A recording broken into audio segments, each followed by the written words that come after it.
तो समझ नहीं आ रहा कि ये क्या है। जो दूसरी हैबिट आपको दोस्त डेवलप करनी है यहां पे, वो मैं आपके सामने लेके आ रहा हूं as a entrepreneur, as a human being also. मतलब मैं सिर्फ यहां पर आपको धंधा सिखाने का नहीं आया, क्योंकि मेरे हिसाब से धंधा अलग होता है। मेरे हिसाब से धंधा सिर्फ पैसे कमाने के लिए नहीं होता, मेरे हिसाब से धंधा होता है बेहतर इंसान बनने के लिए। सब लोगों की परिभाषा अलग अलग होती है धंधे की ना। किसी का धंधा तब अच्छा हो जाता है जब वो 100 करोड़ कमा लेता है, मेरे लिए धंधा तब अच्छा होता है जब मैं 4 नई हैबिट डेवलप कर लेता हूं। सबके लिए अलग अलग डेफिनेशन है। तो दूसरी हैबिट आप सीख सकते हैं इस एग्जांपल से, और मैं आपको दिखा रहा हूं कि ये क्या है। ये भी कंफ्यूजन है आपको, 8-9 चीजें आप बता रहे हैं। आप बताइए ये क्या है? अब क्या है ये? अब बीच वाला क्या था? बी। आपको पता कैसे चला बीच वाला क्या है? उसकी संगत देखकर। आप कौन हैं ये डिफाइन तब करेगा कि आप किन लोगों के बीच में रहते हैं। आप किन लोगों के बीच में रहते हैं वो डिफाइन करेगा आप क्या हो। नहीं तो लोग अंदाजा ही लगाते रहेंगे, ये ऐसा है, ये वैसा है। ये वो कहते हैं ना, you are the average of 5 people you spend the most time with.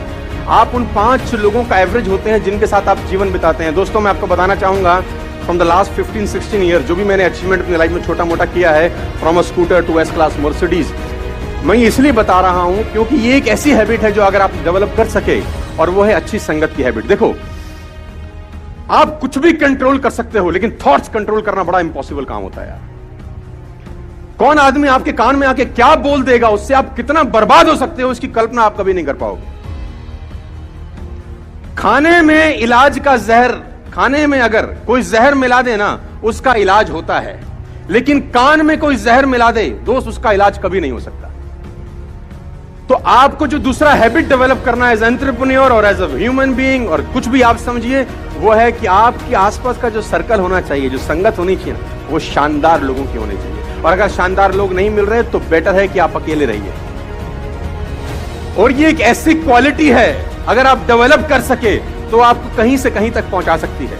आपकी संगत डिसाइड करती है आपका फ्यूचर क्या होगा। मैं आपको बता दूं, अगर आपके ग्रुप में 8 लोग हैं जो फिटनेस को लेकर बड़े जिज्ञासु हैं और फिटनेस को लेकर बड़े मोटिवेटेड रहते हैं, मैं गारंटी के साथ कह सकता हूं आपका पेट निकला ही नहीं होगा।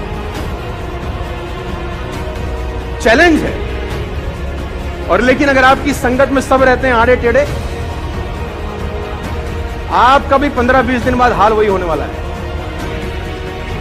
A people is known by the company, सुना ना आप लोगों ने डाला है ना? आदमी की पहचान उसकी संगत से होती है। देखो, और सारा का सारा खेल संगत का है। हम लोग उस दिन भी पढ़ा रहे थे कहीं पर कि वो जो मंथरा थी ना, वो सलाह लेती थी कैकई, मंथरा सलाह देती थी कैकई को, देती थी कि नहीं देती थी? देखो, आपको अपने अगर पुराना इतिहास पढ़ा है तो लेती थी। और क्या किया उसने सलाह देके? देखो, मतलब कांड कर दिया ना पूरी तरह से। हम आप इसको पॉजिटिव ले सकते हैं।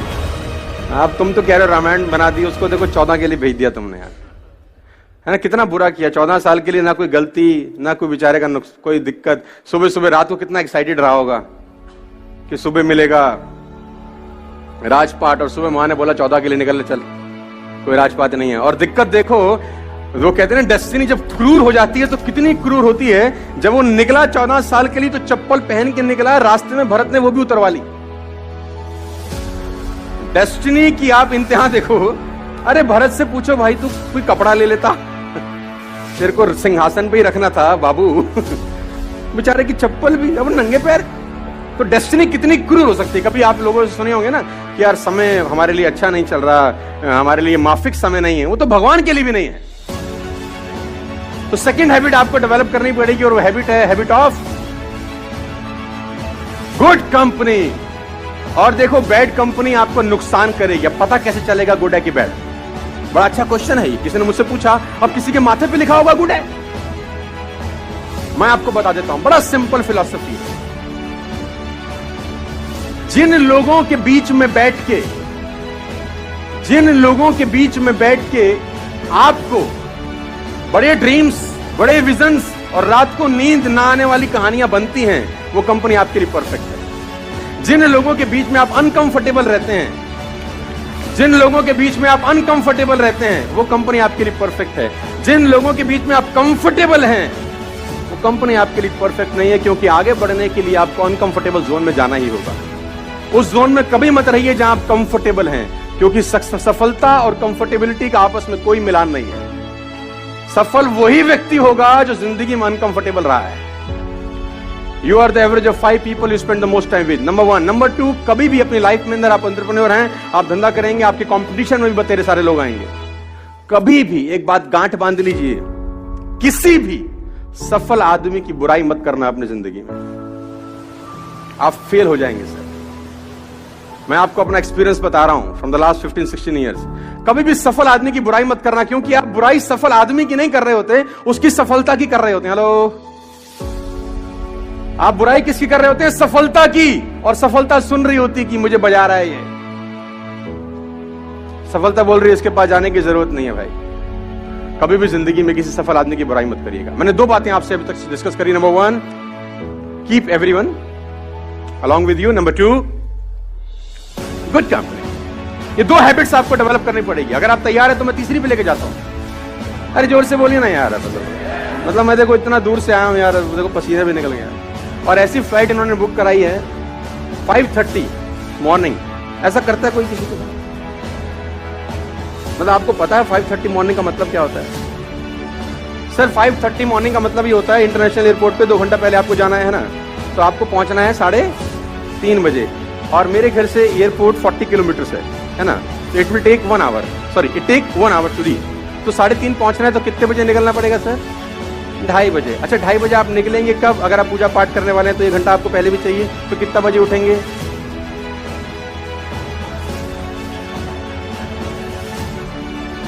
अब आप सोचिए। और सुबह सुबह आके मुझे बोलते क्या है, सर आप सुबह 9 बजे आ जाइए ना, हमारा कॉन्फ्रेंस 9 बजे स्टार्ट हो जाएगा।